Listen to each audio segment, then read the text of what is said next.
전쟁터에서 가장 무서운 적은 칼을 든 적군이 아니라 비어있는 밥그릇이라는 말이 있습니다. 1592년 4월 무려 15만 8천 명의 대군이 조선을 침략했습니다.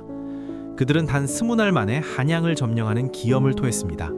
세계 전쟁사에서도 유례를 찾기 힘든 놀라운 속도였습니다. 하지만 아이러니하게도 이 압도적인 속도가 그들을 파멸의 구렁텅이로 몰아넣었습니다. 승승장구하던 일본군이 왜 갑자기 굶어 죽기 시작했을까요? 왜 이순신 장군은 바다에서 적의 배를 부수는 것보다 적의 밥줄을 끊는 것에 더 집중했을까요? 오늘 이야기는 영웅의 모용담이 아닙니다. 이것은 숫자로 증명된 생존의 기록이자 보급이라는 보이지 않는 칼에 대한 이야기입니다. 교과서가 알려주지 않았던 임진왜란의 진짜 승패 요인, 지금 바로 시작합니다. 시간을 1592년 봄으로 되돌려 보겠습니다. 당시 일본을 통일한 도요토미 히데요시의 계산은 아주 단순했습니다. 부산에서 한양까지 단숨에 치고 올라간다. 식량은 현지에서 조달한다. 이것이 그들의 대전략이었습니다. 일본의 전국시대에서 통했던 방식, 즉 점령지의 식량을 약탈해 군대를 먹여 살리는 전술을 그대로 조선에 적용하려 했던 것입니다. 초반에는 이 계산이 맞아떨어지는 듯 했습니다. 일본군은 부산진 함락을 시작으로 충주 탄금대 전투에서 신립 장군의 기병대를 전멸시키며 파죽지세로 북상했습니다. 그들의 진격 속도는 상상을 초월했습니다.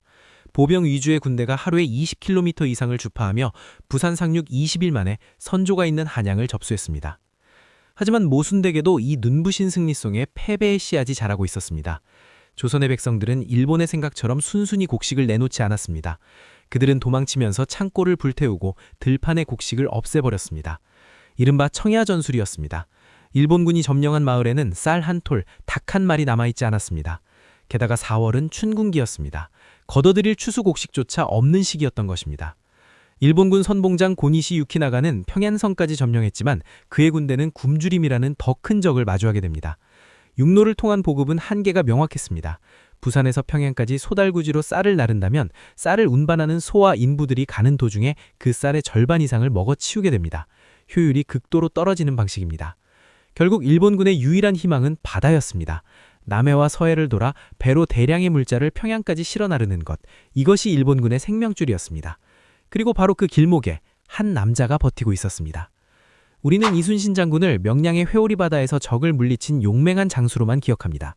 하지만 기록을 자세히 들여다보면 그는 탁월한 물류 관리자이자 경제 전문가였습니다. 이순신 장군은 알고 있었습니다.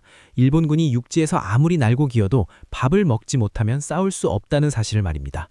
전라좌수영의 함대는 단순한 전투부대가 아니었습니다. 그들은 일본군의 서해 진입을 원천 봉쇄하는 거대한 해상 관문이었습니다.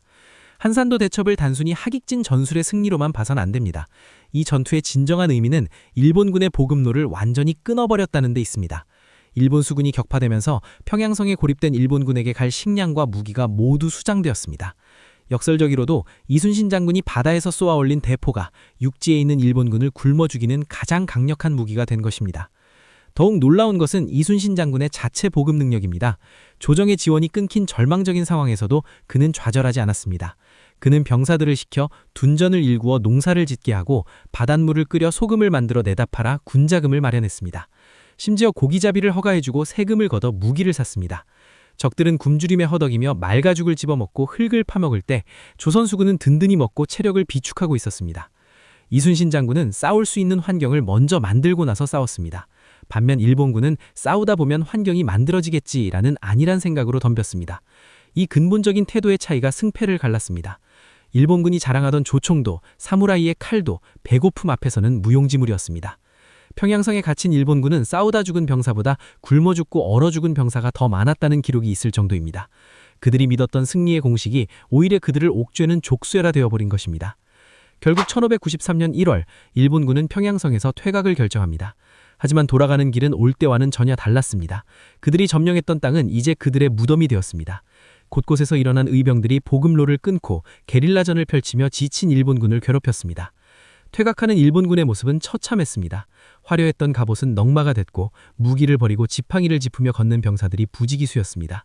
그들은 조선의 산천을 지옥이라고 불렀습니다. 놀랍게도 정반대로 조선군과 의병들은 이 기회를 놓치지 않았습니다. 보급이 끊긴 적은 더 이상 공포의 대상이 아니었기 때문입니다. 임진왜란 7년 전쟁의 끝, 노량해련은 단순히 도망가는 적을 섬멸한 전투가 아니었습니다. 그것은 보급 실패로 이미 패배가 확정된 군대의 비참한 최후를 확인사살하는 과정이었습니다. 도요토미 히데요시가 꿈꾸던 대륙 정복은 이순신이라는 거대한 벽과 조선의 끈질긴 저항, 그리고 무엇보다 병창이라는 전쟁의 기본 원칙을 무시한 대가로 처참하게 무너져 내렸습니다. 이 전쟁은 우리에게 명확한 사실을 보여줍니다. 화려한 전략보다 중요한 것은 튼튼한 보급이며 천재적인 지휘관의 직관보다 무서운 것은 철저하게 준비된 시스템이라는 것입니다. 이순신 장군이 위대한 진짜 이유는 그가 백전백승의 장수여서가 아니라 이기기 수밖에 없는 구조를 만들어 놓고 싸운 준비된 경영자였기 때문입니다. 아마추어는 전략을 논하고 프로는 보급을 논한다. 미군 전사교범에 나오는 유명한 말입니다.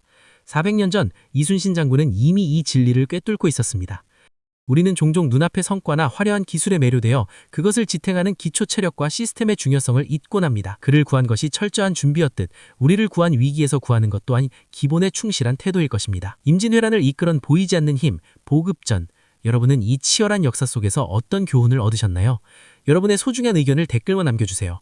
구독과 좋아요는 역사의 숨겨진 진실을 파헤치는 데 큰 힘이 됩니다. 다음 시간 더 날카로운 역사 이야기로 찾아뵙겠습니다.